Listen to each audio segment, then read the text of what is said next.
Fight Club, au-delà des analyses usuelles, propose une expérience philosophique aussi scandaleuse que radicale. Une plongée dans la confusion mentale, dans un récit où chaque phrase semble contaminée par la folie du narrateur. L'œuvre de Chuck Palahniuk est marquée par un style minimaliste et brut, conçu pour recréer une boucle mentale. On n'est pas face à une histoire, mais à un délire à traverser. L'auteur pense que les récits les plus puissants naissent du traumatisme et de la honte, d'où la connexion intime ressentie par tant de lecteurs. Philosophiquement, c'est une sorte de fusion entre la philosophie de l'absurde popularisée par Albert Camus et l'existentialisme de Jean-Paul Sartre. Grossièrement, l'existentialisme est l'idée que chaque être humain est l'unique décideur de son destin et des valeurs morales qu'il décide d'adopter.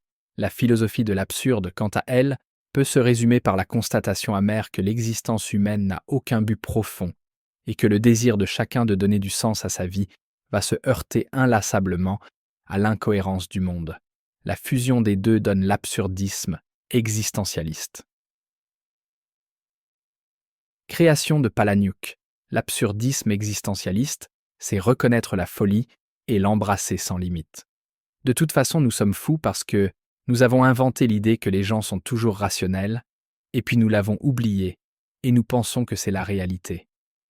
Donc là, on commence à mieux comprendre ce qu'essaie de faire Fight Club, le narrateur qui perd progressivement pied avec la réalité. Il ne dort plus, il ne sait plus qui il s'invente un double.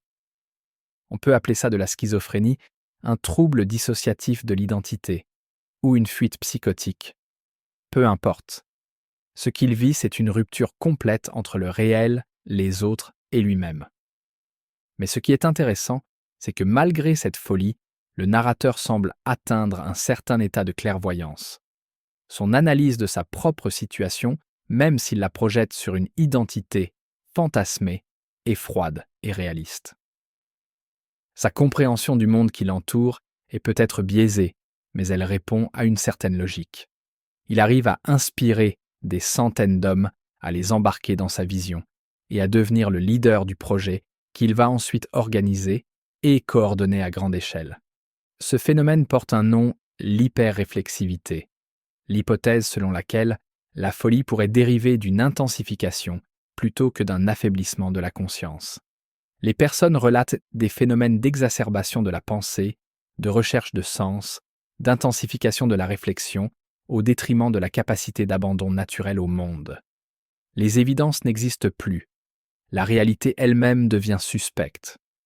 D'après Louis Sas, un fou ne délire pas vraiment parce qu'il perd le contact avec le réel, mais parce qu'il le suranalyse. Il devient l'observateur maladif de ses propres pensées. Il ne vit plus dans le monde. Il vit dans le commentaire incessant de ses expériences. Mais le véritable scandale philosophique, ce n'est pas la critique sociale, c'est le doute radical sur la réalité elle-même.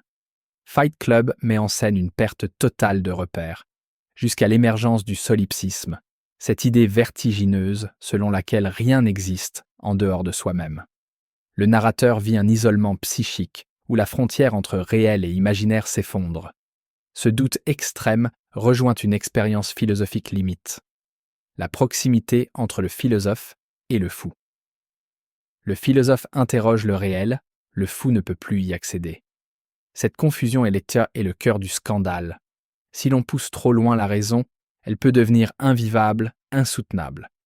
Ainsi, Fight Club ne cherche pas à révéler une vérité, mais à nous faire douter de tout, à nous confronter à ce gouffre mental.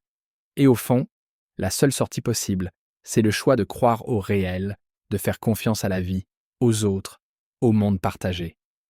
C'est le pari existentiel que nous propose le film.